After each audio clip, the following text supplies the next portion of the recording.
Hey y'all, thanks for joining me for a Bible study today. I'm sorry we can't do this in person yet, but hopefully soon we'll be able to. Today we're going to continue our study in the parables, and we'll be reading two brief parables from Matthew chapter 13. Matthew 13 has a ton of parables, and we're going to read two really small ones, but as you'll see, just because they seem small doesn't mean they don't have massive importance. So I'm going to start reading out of Matthew chapter 13, beginning in verse 31.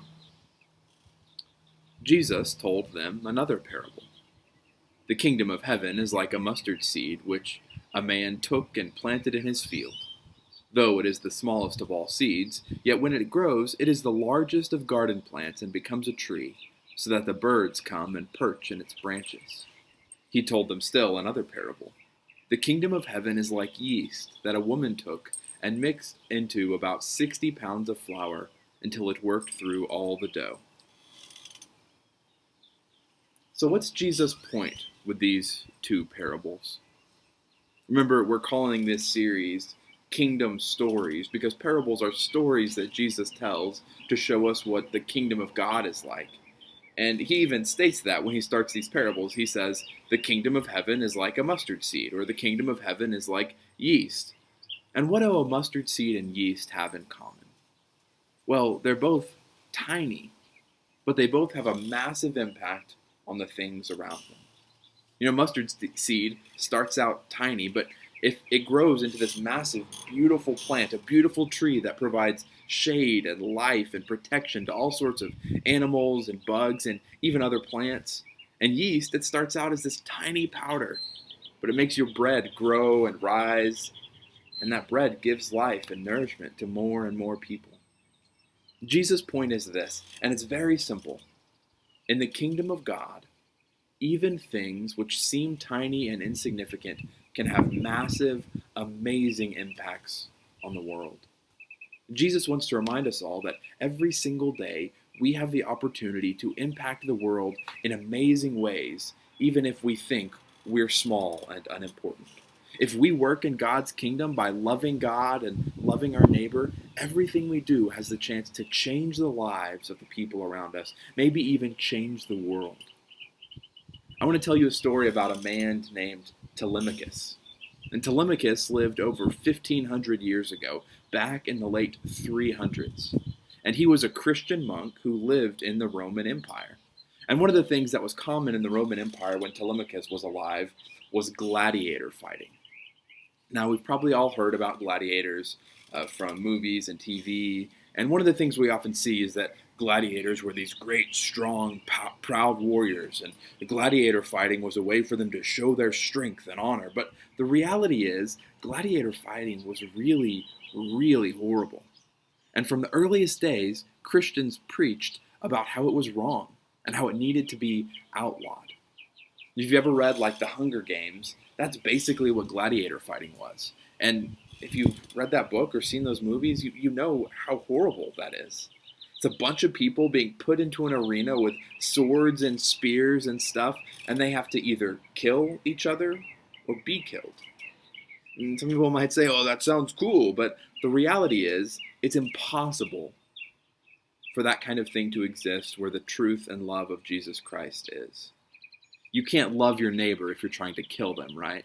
Or if you're sitting in the stands cheering on other people as they're murdering each other. It was a really horrible thing. And one day, during a gladiator fight, this guy Telemachus, this Christian monk, showed up. And he climbed down into the middle of the arena, and he started pleading, begging the gladiators to stop trying to kill each other. These gladiators were standing there in their armor and their swords and shields, and there's little Telemachus with his shaved little monk head and his robes, begging them to stop mocking God by murdering one another on stage for entertainment. But the gladiators didn't stop. In fact, they even turned on Telemachus and killed him right there in the arena. But the crowds who were there, even though they were there to watch people get killed for entertainment, were so shocked to see this humble little monk be murdered in front of them that the stadium fell silent. And one by one, Every single person there, maybe as many as 50 or 80,000 people, got up and walked out of the Colosseum. And that was the last time gladiator fights ever happened in the Roman Colosseum. A few years later, they were outlawed forever because people realized how wrong it was to kill one another for entertainment. This one man, Telemachus, had an enormous impact on his society and on the world because one day he decided to stand up for what's right. You can have that kind of impact on the world too, and you don't have to be killed for it. All you have to do is find the courage to stand up for what's right and refuse to give in when the world tells you that you should treat other people poorly or that certain people don't deserve love or respect. If you stand up for God's truth that every person deserves love no matter what, then you can have a huge impact on the world. I want to show a brief video of the story of a young man who started an organization that provides shoes for homeless children who don't have any. So watch this video and see the impact this young man had on his world. I'm Nicholas Loenger, and I am the founder of Gotta Have Soul. Gotta Have Soul donates brand new sneakers to kids in homeless shelters to open up opportunities for them. We provide them with the shoes they need to get to school and the skills they need to succeed when they're there.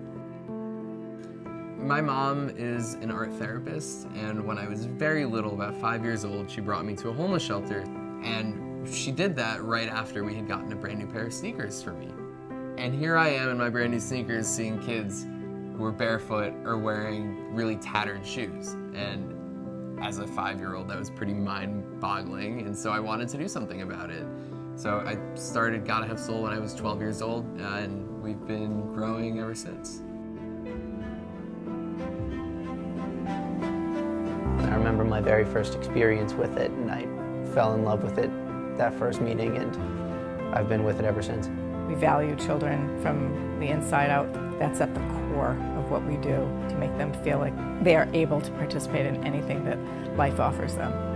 They come up to us and tell us, "You guys made our day." It just really moved me. I was like, we're making a real difference for these kids. It's been amazing to see the impact continue to grow and evolve. We all have the power to make a huge difference in the world, and it's amazing that a pair of shoes can be a part of that. It's a powerful story. Nicholas, the man from the video, also tells this story about a brother and a sister who were homeless, and they were taking turns going to school because they only had one pair of shoes between them, and they would share it. So on one day, the brother would wear the shoes and go to school, and the next day his sister would wear the shoes and go to school. And the worst part was, they were these pink, glittery, shiny shoes. So anytime the brother went to school, he would get made fun of and bullied for wearing these girly shoes. He hated going to school. But once Gotta Have Soul, Nicholas' organization, got shoes for this brother and sister, they started going every day, and this boy started loving school, and he ended up being super successful in school. Just one pair of sneakers changed his life. And Nicholas started this organization when he was just 12 years old, younger than most of you are now, because he saw a problem, he saw an issue, and he decided to do something about it. Talk about being a little piece of leaven in a large loaf of bread. Talk about being a tiny mustard seed that grows into a huge tree, blessing so many people. You can do that too. And sometimes it starts small, but it can blossom and bloom and grow into something beautiful. And it may not have an impact on the whole world, but if you do something that has even a life-changing impact on one person, it's worth it. Jesus' point isn't really that it's okay if what you do is small. His point is that in the kingdom of God, nothing you do is small. Everything you do to serve God and serve other people has a huge, enormous impact. It spreads love and truth and goodness. Even if the people around you don't see it, even if you don't see it, there's no such thing as a small act in God's kingdom. Even faith that seems like it's the size of a mustard seed is great enough to move mountains. So what can you do this week that might seem small at first, but can really have a great impact of goodness and love? What situation or problem do you see that you think you might want to fix, or at least start trying to fix? Even if it seems too big, too impossible to fix, don't let that scare you, because God can use a little bit of leaven, a little tiny seed, to do something amazing, to change somebody's life, to change this city, to change the world. So my challenge for you this week is to look for one thing, one issue around you, one problem that you think as a Christian you should try to help fix. And I'm not saying you have to do anything about it this week, but this starts, having an impact on the world starts when we recognize the things that need our help. So write it down. Look for one issue in the world. Write it down. Maybe send me a text and tell me what the thing is that you noticed or that you saw this week.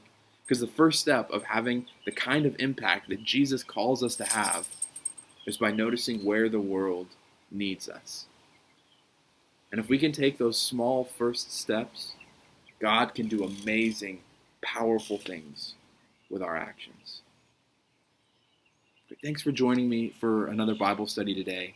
I hope that no matter what, you'll remember that you can have a huge impact on the world, because the Almighty Creator God is working through you.